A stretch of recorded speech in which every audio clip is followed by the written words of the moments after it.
India गठबंधन में शामिल कांग्रेस ने किन किन सीटों पर बिहार में कामयाबी हासिल की है, उनके कौन से नेता कामयाब हुए हैं, कौन नेता पिछड़ गए हैं, किसकी उम्मीदें टूटी हैं और कौन उम्मीद के साथ पार्लियामेंट जाने के लायक बन गया है, तो वो तस्वीर हम आपको बता रहे हैं। पहली सीट है कटिहार, जहां पर दुलाल चंद गोस्वामी जनता दल यूनाइटेड के मौजूदा सांसद थे।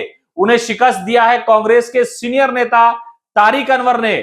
सीट में या सीटों के बंटवारे से लेकर के उम्मीदवारों की घोषणा तक तारिक अनवर और उनकी पार्टी में जितने भी नेता थे, उनकी एक तरह से सियासत में जो सांसें हैं वो अटक गई थी कि टिकट किसे मिलेगा। वहां पर अशफाक करीम जो आरजेडी के राज्यसभा सांसद हुआ करते थे, वो चुनावी मैदान में आना चाहते थे, वो कांग्रेस से लड़ना चाहते थे, लेकिन उन्हें टिकट नहीं मिला। आखिर वक्त में कांग्रेस आलाकमान ने यह फैसला किया कि तारिक अनवर सीनियर नेता है और तारिक अनवर को चुनावी मैदान में उतारा गया।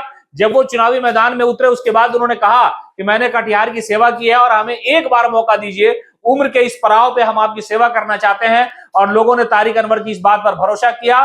तो सबसे पहली जो सीट है कांग्रेस की, वो कटिहार की है, जहां पर तारिक अनवर जीत गए हैं। उसके अलावा किशनगंज, ये भी सीट हॉट सीट थी।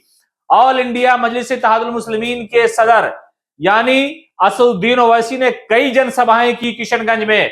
पिछली बार लोकसभा में भी ऐसे ही हुआ था, लोग कह रहे थे अख्तरुल इमान चुनाव जीत जाएंगे, लेकिन डॉक्टर जावेद ने वहां पर चुनाव जीत लिया था। यानी 40 में 39 सीटें एनडीए के खाते में गई थी।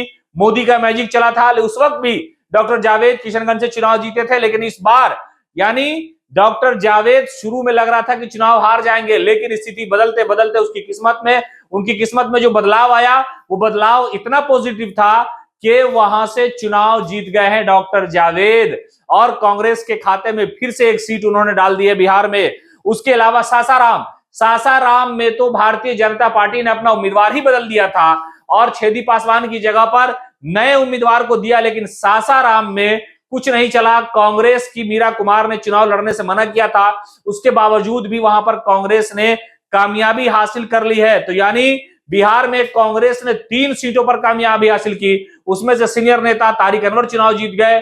उसके अलावा कटिहार के अलावा की बात की जाए सीमांचल में, तो किशनगंज में कामयाबी हाथ लगी है। यहां पर पहले मौलाना असरारुल हक जो दिवंगत हो चुके हैं, वो चुनाव लड़ते थे, कांग्रेस के बड़े नेता थे। उसी परंपरागत सीट को समझिए कि एक तरह से कांग्रेस ने अपने नाम कर लिया है। और डॉक्टर जावेद पिछली बार भी जीते थे और इस बार भी उन्होंने वहां से जीत हासिल की है। तो कुल मिलाकर के बिहार में 3 सीटों पर कांग्रेस ने कामयाबी हासिल कर ली है।